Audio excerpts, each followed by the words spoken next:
E aí, eu sou o Cauê e você tá no Filmologia. Um dos melhores filmes que eu já assisti, que faz uma releitura aí de um velho oeste trazendo pro novo oeste, que é um filme super violento, mas que traz reflexões bem mais profundas do que só Bang Bang. Hoje eu trago pra vocês Onde os Fracos Não Têm Vez. Onde os Fracos Não Têm Vez. Aqui no quadro dos melhores filmes.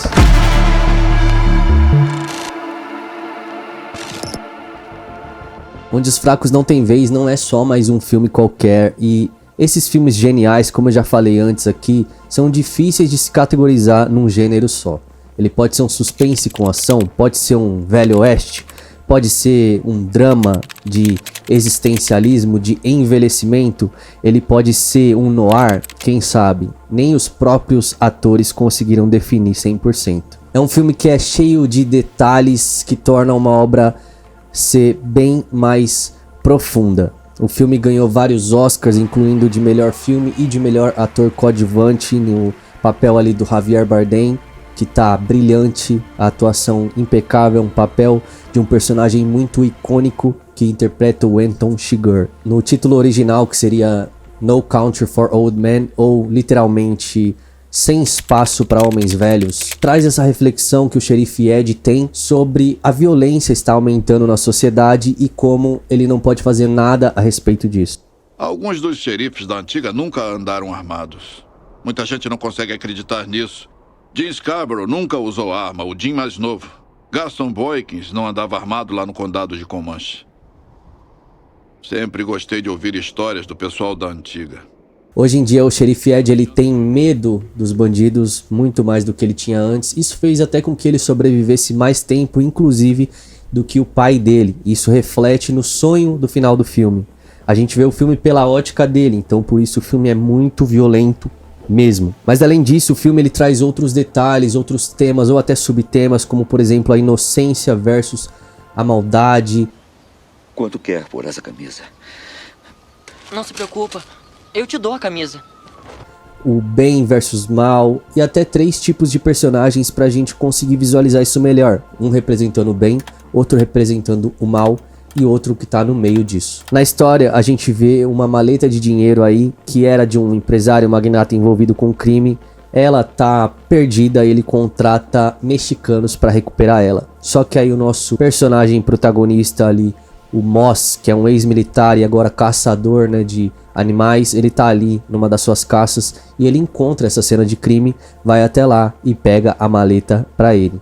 Enquanto isso, no paralelo, o empresário ele contrata o Chigurh, que é esse personagem icônico que você talvez nunca nem tenha visto o filme, mas reconheça ele por conta da aparência dele. O Moss leva pra casa essa maleta, mas ele fica com um peso na consciência porque lá na cena de crime ele viu um homem ali, um mexicano, à beira da morte, pedindo, clamando por água, e ele não fez nada.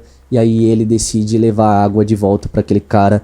E aí que começa a treta, porque os mexicanos veem ele e de repente ele, de uma vida normal, ele se vê pulando de penhascos, entrando no rio, sendo perseguido por cachorro e não abrindo mão disso, né, dessa maleta. O filme também mostra que pela falta de contentamento do Moss, ele foi levado para essas atitudes e para essas consequências. A falta de contentamento aqui é mostrada como uma fraqueza e eu concordo 100%. Ele não estava contente com a vida dele, ele precisou de um dinheiro que era totalmente sujo, trouxe para a vida dele, incluindo a própria mulher dele, incluindo a mãe da mulher dele, então tudo ficou embaralhado por conta de uma atitude ruim. E a falta de contentamento até do casamento dele levou ele até a flertar com uma outra mulher posteriormente no filme. Falando um pouco do antagonista, o Anton Chigurh, ele é um personagem icônico que você dificilmente vai se esquecer, principalmente pelos princípios que ele atende, mas claro, também sustentado pela imagem que ele passa, que é uma imagem esquisita, um corte de cabelo esquisito. Ele parece nem crer que ele é um ser humano, ele pensa que ele é um agente do destino, ele pensa que as coisas que ele faz, ele só está simplesmente sendo usado por uma força superior para realizar tudo aquilo. Até a forma como ele abate as pessoas reflete na frieza desse personagem. O próprio livro, eu creio, que quis retratar esse personagem como se fosse a representação do mal e da violência, porque no livro não dá detalhes sobre a aparência dele. Então, os irmãos Coen, que dirigiram aqui e fizeram essa obra-prima de filme, tiveram que definir um visual diferente, sendo que o livro não apontava diretamente para esse visual. A arma que o Shigor usa é bizarro, porque é uma arma de abater gado. Isso mostra a visão que ele tem sobre as pessoas. Ele vê todo mundo como simplesmente gados. Ele segue metodicamente aos seus princípios e, cara, metodicamente eu digo assim, reto, simplesmente reto. E aí é que tá, se você tem princípios distorcidos, uma visão iludida sobre a realidade, você pode achar que tá fazendo algo bom, mas na verdade não, você tá fazendo algo terrível, você tá seguindo princípios errados. Já o Ed, que é o nosso personagem que representa ali o lado bom da força, ele é o mais lúcido aqui, né? Ele é o que demonstra a realidade mais palpável, digamos assim, porque ele é um xerife, mas ele vê o crescimento da violência ali do Novo Oeste, né, que é ali no Texas.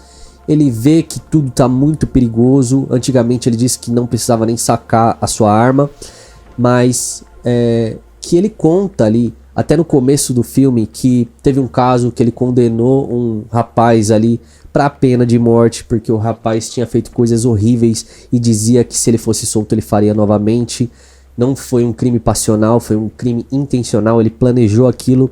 E o xerife, vendo todo esse crescimento na violência, ele decide pisar no freio, ele não quer mais se arriscar tanto, por isso ele vive mais, como eu disse, vive mais que o pai dele. E ele demonstra essa realidade. A gente, como ser humano, a gente tem amor à vida, amor aos nossos familiares, às pessoas que estão conosco, por isso a gente também decide não se arriscar e não fazer coisas feito maluco. Então ele demonstra essa sensatez do ser humano sensato. O empresário, mais uma vez, contrata um terceiro mercenário, que é o Carson Wells, que é interpretado pelo Woody Harrelson. E aqui tá um outro detalhe magnífico do filme, porque o pai do Woody Harrelson na vida real foi um matador profissional de aluguel. Inclusive ele trabalhou aí para a Força Secreta, foi relacionado com o crime organizado. Isso na vida real, tá, galera? Então o personagem dele ser um matador de aluguel aqui faz essa metalinguagem, será? Outro detalhe que pega muito a galera é o final, porque ali no último ato acontece a morte anticlimática do Moss.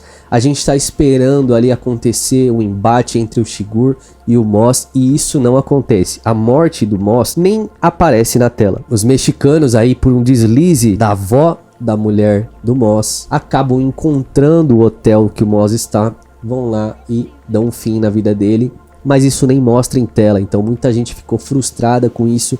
E isso é intencional, porque o filme quer mostrar sobre o crescimento da violência, ou seja, a violência é tamanha que um personagem principal vai morrer do mesmo jeito. E às vezes, muitas vezes, as pessoas dão até mais atenção para um cachorro morto na cena do que uma cena absurda de vários homens mortos ali, porque a violência já é tamanha que a galera já perdeu até esse senso. Nossa, mataram até o cachorro.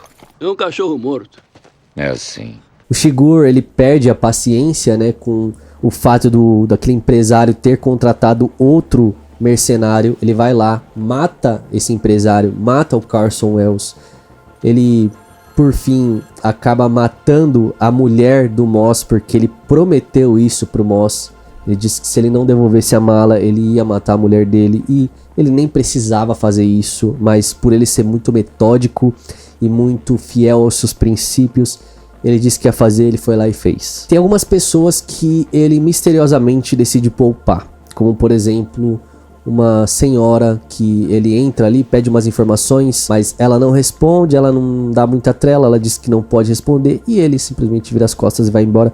Muita gente tentou aí se aventurar nas explicações disso. Eu acredito que deve ter alguma coisa em relação a trauma do passado, porque eu analisando assim o tipo de personagem que ele é, como ele é tão off da realidade, parece que ele tem traumas, sabe? Pelos trejeitos, pelo jeitinho dele, o jeito dele não querer manchar a bota com o sangue dos outros, ele andando de meia por aí só pra evitar isso. Todas as peculiaridades dele, por ser um cara bem excêntrico, assim, nesse sentido, eu acho que ele teve traumas, sim, do passado. Isso daí o filme não mostra, mas é o que me pareceu. Então eu tô aqui me aventurando também na explicação do personagem. Tem uma outra cena ali com um senhor que tá no posto de gasolina e esse senhor repara que a placa do carro do Shigur é de Dallas. E aí ele comenta com o Shigur, abre uma conversinha amigável, mas o Shigur já percebe que ele é detalhista e que talvez ele pode reconhecer o Shigur pros militares, pra polícia, e aí ele decide fazer o quê? Jogar um joguinho de cara ou coroa, e se o senhor errar no cara ou coroa, ele ia ser abatido. E aquela cena é bem tensa, inclusive tem um corte de câmera que vai diretamente ali para um papelzinho amassado em cima da mesa, e esse papel fica se tremendo todo, e é a representação ali do medo, da tensão daquele momento, que a qualquer momento poderia dar algo ruim ali. O Cormac McCarthy, que é o cara que escreveu essa obra e tantas outras, como por exemplo A Estrada, que já foi adaptada para os cinemas, escreveu essa obra magnífica, mérito dele, mas os irmãos Coen também fizeram um trabalho sensacional representando esse novo oeste. É um filmaço, um dos melhores que eu já assisti. Inclusive, se você quer assistir outro filmaço, assiste o primeiro dessa lista, que é O Profissional, lá do Leon, que, cara, filme fantástico também, aqueles filmes que você sai refletindo, pensando sobre a vida. Eu vou deixar o link aí na descrição, fechou? Se você quer também dar um up no seu estúdio, como luzes, câmera, os links estão na descrição das coisas que eu utilizo aqui, e nesse link aí da Amazon você pode estar me ajudando, contribuindo. Comprando lá eu ganho um pedaço aí da comissão, fechou? É isso, galera, até o próximo vídeo, fiquem todos com Deus, falou!